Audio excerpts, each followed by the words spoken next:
Hey guys, it's Canadian Queen 76, and I am coming with a video tag.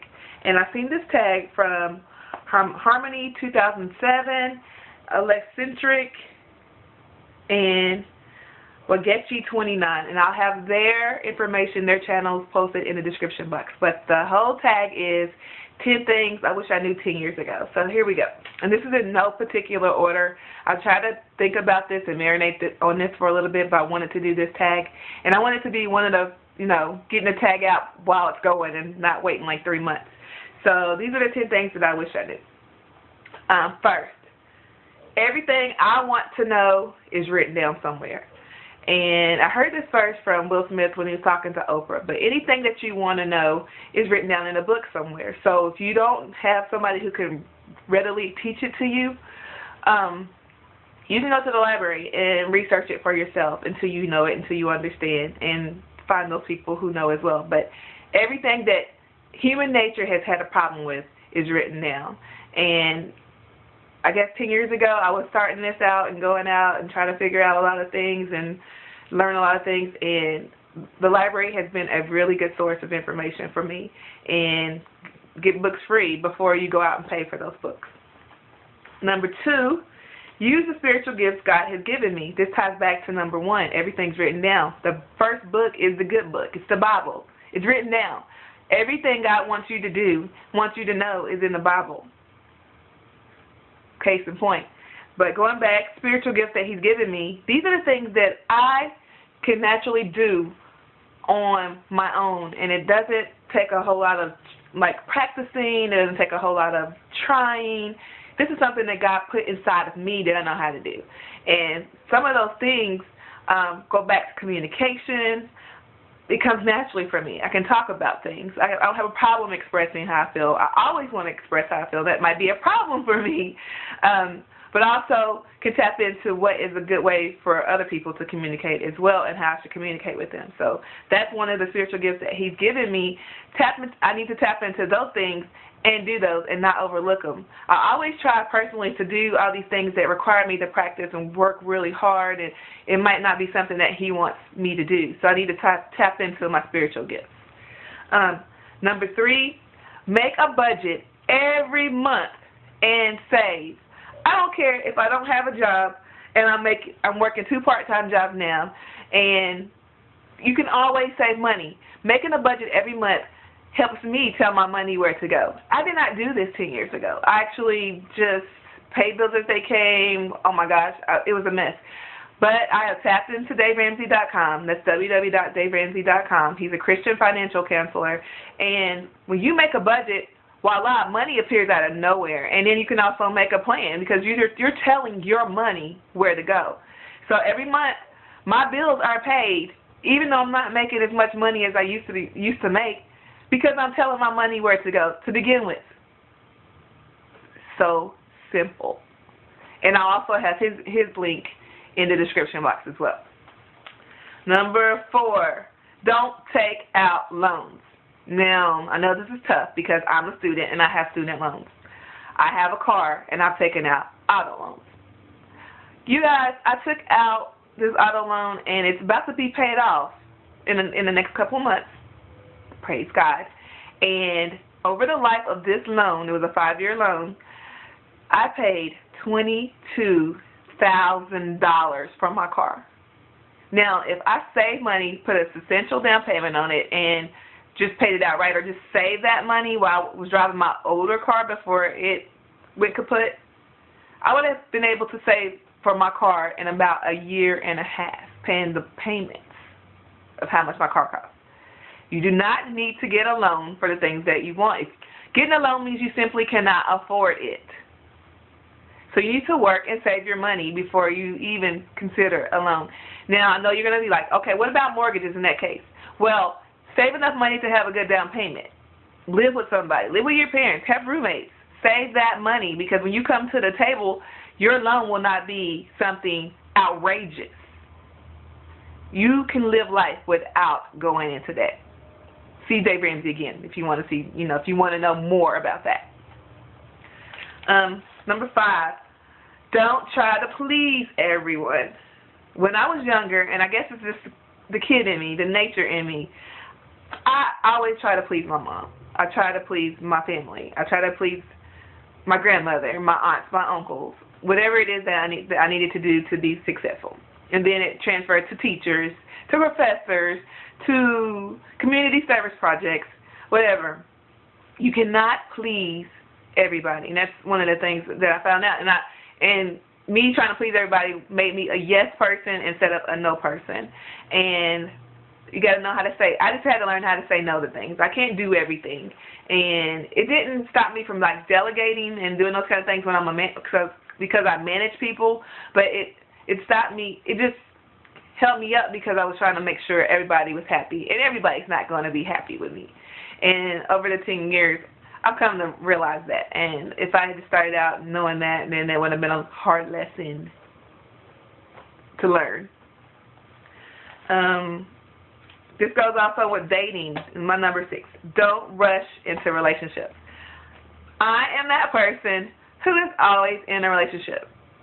It's not because I'm afraid to be alone. I just feel like I need to take this time out and just have fun. And I guess for my friends think I'm going to be the one who will get married first because I'm the one that's in a relationship. Not counting the ones that are already married now, but I just think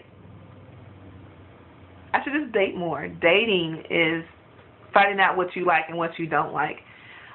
The problem with me is that I'm a very loyal person, and I like to just focus on one person. Just focus on that one person. And a lot of times, I don't have to do that. And so I don't have to be that person who's always in a relationship. And so that's the thing that 10 years ago I just need to think about. When I was in college, I always had a boyfriend. And, I mean, there was, considerable time in between. It's not that I was always linked to somebody. I just felt like, how did I get here? How did I get in this relationship? So that's the thing. Just take some time out and enjoy just dating and hanging out with people and hanging out with friends. Yeah. 7, you are what you eat.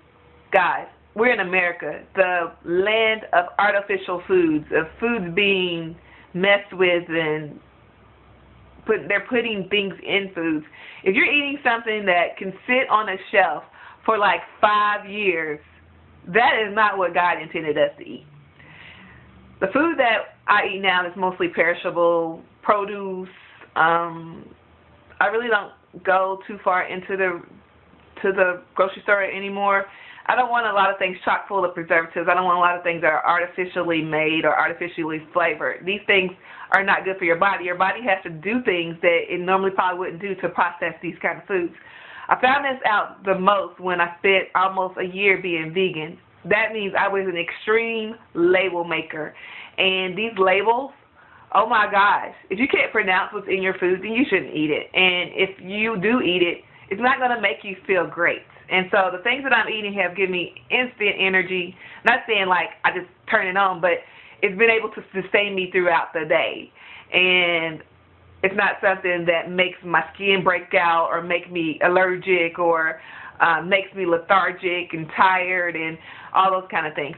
So if you eat a big old steak, then you're going to be asleep and you're not going to have a lot of energy because that sits in your stomach a lot. You need to eat more fruits and vegetables, plain and simple. Get some whole grains in you. And that was the thing with me. My body was reacting crazy to all these different things, and I didn't understand why my hormones were like all over the place. I don't eat a lot of meat, and I'm just now starting to reintroduce seafood into my diet, and it's only on a couple of days a week. Doesn't make me feel that hot if I do eat too much things that are bad for me. So trying to stay, clean, fruits, vegetables, water. If you can drink straight plain water, do that. I mean, I love water. Love water with cucumber and lemon in it. Tastes different. I mean, your taste buds officially, they'll change. When you try to go back and eat the stuff that you used to eat, it doesn't taste as good anymore. So you are what you eat is a big thing, and I just try to stay on top of that. Also, don't use unnecessary chemicals. This is one of the things that prompted me to stay natural. relaxers and all the stuff that I was putting on my head was not making my body feel great. I was getting chemical burns from these kind of things, and staying natural was the best choice for me. I don't care what other people think. I don't care if they like it or not. They do not have to deal with the side effects that these things are doing. And beauty is skin deep, is not skin deep. So, and I say that backwards. So beauty is not skin deep. It's on the inside that counts. So I'm not going to do all this crazy stuff for you to think that I'm beautiful. I'm already beautiful the way God made me. And so I'm not going to put a lot of unnecessary things on my body. Another thing I don't do is I don't use a lot of things with petroleum in it. And believe me, when you read the ingredients and all these skincare things, you see petroleum, steer away. Go to natural things like coconut oil, shea butter, other moisturizers, olive oil. I don't use mineral oil products. Those things are not good for your skin. Your body does not absorb it. It sits on top of your skin. Just research it. And I didn't know this 10 years ago. This was an issue for me. I was like, why am I having these eczema problems? Why am I having all these things going on to me? It's because I was putting things on my body that didn't need to be there. These issues all magically go away when you use what you're supposed to use, and they have for me. I wish I knew it 10 years ago, and it would have saved me a lot of heartache. On top of that, I don't like to take a lot of prescription products. I took a prescription and landed me in the hospital. I was in the hospital for the first time in my life for a whole entire week because of a bad reaction to prescribed medication. And also I was sick from that for like another 3 to 6 months.